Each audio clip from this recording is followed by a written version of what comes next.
Pet Check is brought to you by Bosley's, a proud supporter of the Victoria Humane Society. Go to bosleys.com/givingback. It's Pet Check time, and I don't think we've had a puppy party like this in a while. So I have my hands full with these guys. They're almost 8 weeks old. They love to chew. They're trying to escape the basket. Yeah, I'm going to be tired at the end of this segment, I think. know, no kidding. So these are really, really sweet puppies. They're Rema's puppies. Rema came into care. She was pregnant, so she had 6 puppies, and they're adorable.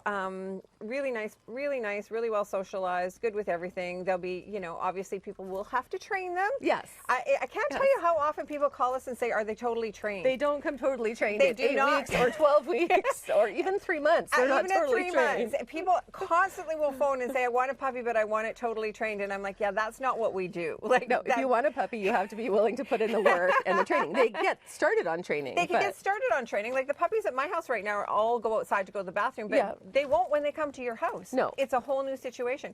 So I want to talk about early spay and neuter, so we don't have lots of puppies like this. Because oftentimes that's what happens. Animals, before they are spayed or neutered, there's accidental pregnancies and litters. You know, we've talked a lot about remote communities and what happens there, and unfortunately in these communities, when they're not spayed and neutered, the puppies have puppies and their puppies have puppies. It's like that old hair commercial, tell 2 friends, tell 2 friends, tell 2 friends. It's just exponential. Oh my goodness. I know. So I wanted to talk about early spay and neuter because we're getting a lot of people who are against early spay and neuter. Okay. And we've been doing it, I've been working in this field for 25 years, and we've done it for 25 years. And by early, that's around sort of that 8 to 12 week range. Yes, absolutely. Oh, that was my ear. And people are often saying things like, you know, they used to blame growth plates, and they used to say, you know, the growth plates don't work. Now they're blaming early incontinence. You know, I'm not going to argue with science. I believe in science, but I think there's just as many studies both ways, and I think people tend to look at the studies that say that there is that.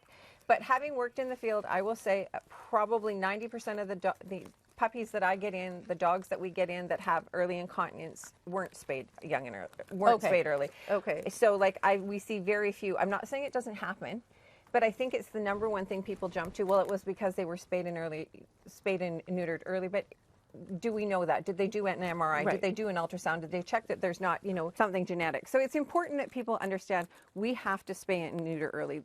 All the big organizations do. You can't possibly keep track of it and make sure people move. People, you know, go. Yeah. We can't follow them and make sure they get done. So you have to do it early to make sure that they do get spayed and neutered, because otherwise the chances are high they won't. Oh no.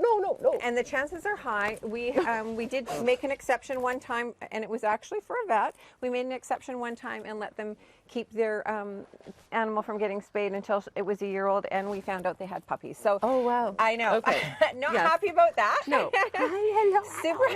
Hello. So that's the reason they look for early. They look like a labby cross, but their mom looks more like kind of a border collie cross. So they're very cute. I think it's time for a new Pet Check basket. So after today, I think I owe you one. I have to put that on my expense report. But this is a really good example that puppies chew, and they chew everything, because they've chewed my necklace, my ear, the basket, my sweater. Look at this one doesn't want to be with me. It just wants to chew the basket. This is what you're in for with puppies. So go in fully knowing, although one on its own is much easier than a whole litter full of them together. Absolutely. If you're interested in these guys, just go to our website, checknews.ca. We'll put a link there on the Pet Check page with adoption information. Okay, all right.